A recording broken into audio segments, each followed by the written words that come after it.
Ó, outra coisa aqui de extrema importância. Como eu falei mais cedo, né? Ó, noções de imunologia. Como que o organismo reage? Você está colocando um corpo estranho ali. Por mais que você use o melhor titânio, o melhor material que tenha, você está colocando um corpo estranho. Né? Então, somado a todos os outros conhecimentos, né? O local que a gente vai colocar, o tamanho, o material e tudo, a gente tem que saber como que o organismo vai reagir em relação a esse corpo estranho. E aí, o que, é que a gente pode estudar aqui? Ó? Frisando novamente, tá, pessoal? Isso aqui são coisas para... Estou ventilando aqui ideias para abrir a mente. Tá? Tem muito mais coisa que isso aqui. E vamos falar sobre essa aqui, que são coisas assim, né, mais importantes que eu fui lembrando. Ó, fases da cicatrização. Você sabia que a cicatrização tem fases? Então, já são coisas aí que já dá para, sabe, só essas fases da cicatrização já dá para você entender muito como que o organismo funciona. Tá? Olha só, vou contar um caso que acontece com frequência, né? A pessoa perfurou, vamos ver aqui uma perfuração que é mais crítica aqui. Vamos botar aqui a aba do nariz, né? O nostril. A pessoa perfurou. Na hora da perfuração, às vezes nem saiu sangue, ficou de boa. Aí passou um tempo, ela foi para casa, né? Fez o que tinha que fazer. Quando foi à noite, ela foi, tomou um banho ali e começou a sangrar do nada. Aí ela pensa, nossa, nem sangrou na hora da perfuração e começou a sangrar muito aqui agora. Né? Aí ela vai e entra em contato com o body piercer desesperado. Fala, ó, meu nostril tá sangrando aqui muito, o que eu faço, né? Aí, bom, tem uns procedimentos ali para poder parar o sangramento, para estancar, né? Mas muitas vezes o profissional não sabe por que deu aquele sangramento. E às vezes o profissional fica pensando, nossa, na hora que eu furei, não saiu nada de sangue e agora tá saindo sangue. Gente, o que é isso? Ah, essa cliente ela deve ter esbarrado o rosto em algum lugar, deve ter, sabe, levado alguma pancada. Gente, sabendo deixa eu só entrar aqui rapidinho. Sabendo das fases da cicatrização, a gente sabe o seguinte, que a, deixa eu só resolver aqui rapidão. Sabendo das fases da cicatrização, porque é muito fácil de explicar isso aí. O que acontece? Quando você perfura ali, ou você se corta, ou qualquer machucado que você faça, né? O organismo ele já vai começar a se mobilizar para tentar resolver aquilo. Ou seja, para cicatrizar, para combater algum agente invasor ali, né? Um causador de doença, uma bactéria, alguma coisa. Então, a primeira coisa que vai acontecer, as nossas plaquetas, a primeira coisa que vai acontecer, os vasos sanguíneos, os capilares, que são os mais fininhos, e todos os vasos que tiverem ali na região, eles vão se fechar. Para que eles vão se fechar? Para eliminar, para tentar fazer o organismo perder o mínimo de sangue possível, né? Caso tenha. Aliado a isso, as plaquetas vão, por exemplo, fez aqui um buraco, ó. Pum, fez a perfuração. E aí tem vasinho sanguíneo ali em volta. Aí ele vai diminuir ali o calibre dos vasos e as plaquetas vão começar a se organizar. A plaqueta como se fosse um monte de... Vamos colocar ali, entre aspas, um monte de band-aidzinho. E vão se agrupando para poder fechar aquele buraco que está nos vasos, entendeu? E aí ele vai estancar o sangramento. E ali já começa a primeira fase da cicatrização. Ele vai criando uma estrutura em volta da perfuração para começar a ajudar o organismo a não perder fluidos e também para ajudar a nada a entrar para o organismo prejudicar. Essa aí é a etapa inflamatória, a primeira etapa da cicatrização. Só que na etapa inflamatória, logo após acontecer isso, o que acontece? Lembra que eu falei que ele diminui os vasos, ele constringe os vasos para evitar sangramento? Então, só que depois que ele vê que já está mais ou menos sob controle, ele começa a expandir, a dilatar esses vasos. Para quê? Vou simplificar bem aqui, tá? Para os ingredientes ali da cicatrização, do combate a patógenos, né, micro-organismos que causam doenças, né, para facilitar o trânsito desses componentes ali. Então, os vasos vão se dilatar. Imagina que um vasinho era aqui, ó, agora vai ficar da grossura do braço aqui para poder passar muita coisa ali para ele conseguir resolver o que tem que resolver o mais rápido possível. Então ele vai se dilatar. Dilatando, o que vai acontecer? Vai trafegar mais sangue ali naquele local e a pressão sanguínea vai aumentar. Lembra da cliente que fez o Nostril, não sangrou nada na hora, foi para casa e lá mais tarde começou a sangrar muito forte? Então, sabendo disso que eu acabei de falar para vocês, o que eu sei que aconteceu? Provavelmente ela mexeu na joia, a joia rompeu, aquela camadinha que o organismo já tinha criado para estancar tudo ali, para fechar, para vedar. E aí, como rompeu aquela camada e a pressão sanguínea estava muito alta já, pá, o sangue começou a vazar. É isso que acontece, tá? Então, é muito importante a gente saber desse tipo de coisa para a gente ter um controle a mais da situação. E aí poder falar para o cliente, por exemplo, né? Fala para fazer o procedimento, para estancar e avisa, olha, aconteceu por causa disso. Claro, você não precisa contar essa história gigante que eu contei aqui para o cliente, né? Mas você pode falar, olha, o organismo vai criando ali uma camada de cicatrização. Então, toda vez que a joia mexe, corre o risco de romper essa camada. E aí, como a pressão sanguínea aumenta no local por causa da inflamação, que é um processo natural do organismo, então é muito mais comum de sair mais sangue mesmo, tá? Então, evita de mexer a joia, evita de movimentar ela, entendeu? O que é a diferença de saber esse tipo de coisa? Não te dá mais controle, não te dá muito mais... Poxa, e você falando isso para o seu cliente vai falar, nossa, a pessoa entende, ela sabe, é um profissional, está me atendendo direito, está me dando atenção. Essa pessoa, ela sabe o que ela está fazendo, né? Não é igual o outro lá, que a missão é perfurar, colocar a joia e pegar o dinheiro, né? É dinheiro que é questionável também, que não ganha tanto assim, né? No nosso caso, como a gente está em busca desse conhecimento, o nosso trabalho é muito mais qualificado. O cliente está pagando não só pela perfuração e pela joia, mas por todo o suporte, né? Por todo o know-how, o conhecimento que a gente tem para poder ajudar ele a ter uma perfuração duradoura. Porque a gente quer que, sei lá, daqui a um ano e meio, o nosso cliente está andando ali e o amigo, a amiga olha e fala, nossa, que piercing bacana, nossa, mas ficou perfeito. Quem que fez esse piercing? Aí o cara vai falar, foi o Charles que fez. Ah, não, me passa o contato aí, eu quero fazer uma perfuração com ele. Tá me entendendo? Pessoal, piercing é uma propaganda ambulante. Tá? Não tem propaganda melhor do que uma perfuração bem feita, bem cicatrizada. Sabe que você tira aquela foto top, bota no Instagram ali, a galera vai vendo. Não tem propaganda melhor. Tem gente disposta a pagar um preço justo, um preço bacana pelo serviço de um profissional qualificado. Ó, vamos lá, próximo tópico aqui. Inflamação e infecção. Muita gente não sabe a diferença, né? Pessoal, inflamação, a princípio, é um processo natural do organismo. Inclusive, faz parte da primeira fase da cicatrização, tá?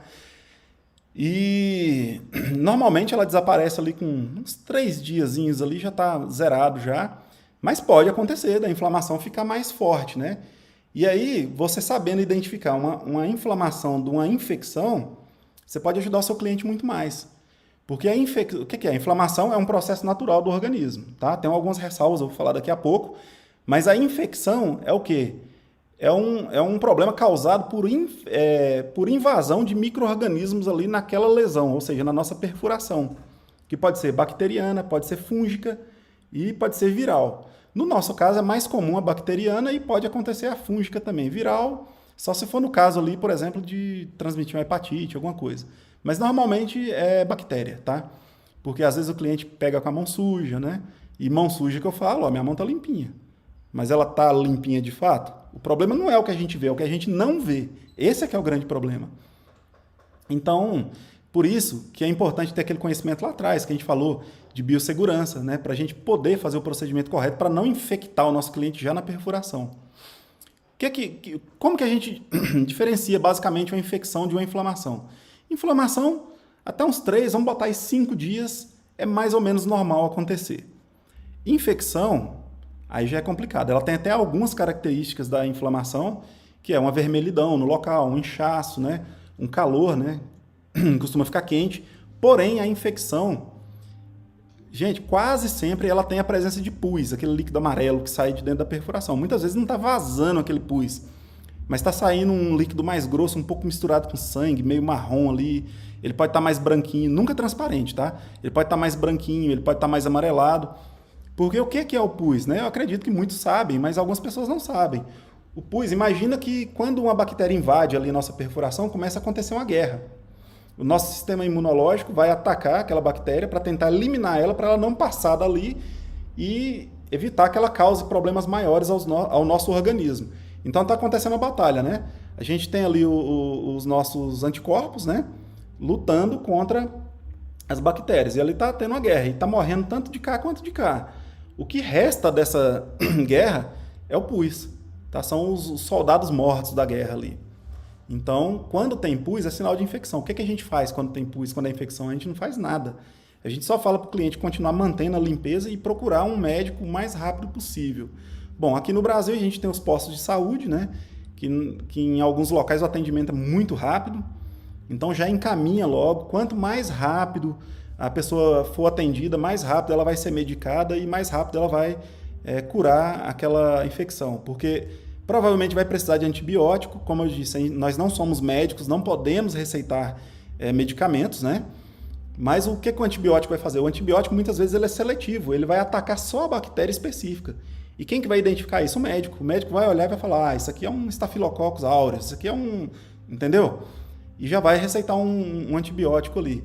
E aí a pessoa vai, né, se curar muito rápido se ela seguir os procedimentos.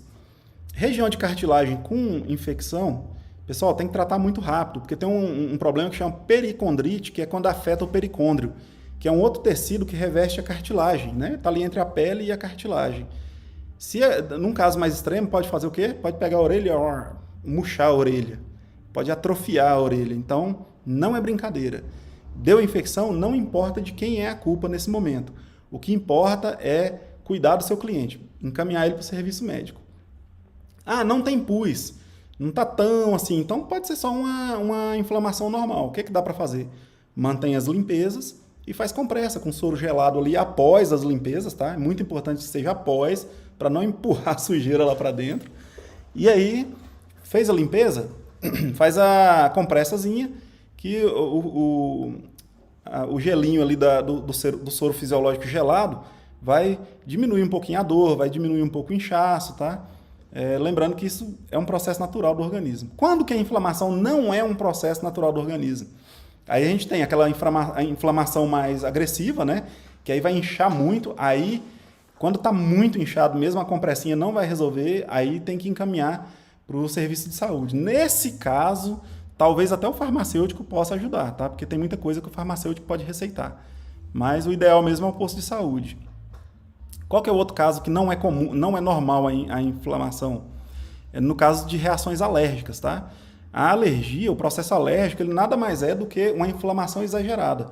O organismo identifica algum componente ali que ele não se deu muito bem e, começa a inflamar. Para quê? Para combater aquele... Estou simplificando bem, tá, gente? Para combater aquele elemento ali. Então, pode inflamar muito. Só que aí, no caso da alergia, costuma dar carocinho, né? Um monte de carocinho em volta, como se fosse uma empolação mesmo, né? Então, é mais fácil de identificar. De todo jeito, saiu do seu controle, serviço médico. O que é da nossa alçada? O que a gente pode fazer?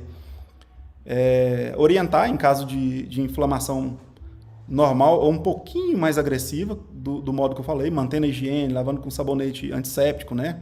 Tem um sabonete antisséptico muito bom que é da Granado, um amarelinho, tá? Porque, gente, o organismo já tem tudo necessário para se curar sozinho. A gente só tem que não atrapalhar ele, tá? Se a gente não atrapalhar, o organismo já consegue se virar sozinho. Então, mantendo limpo. Ah, mas só soro fisiológico? Gente, é só soro fisiológico.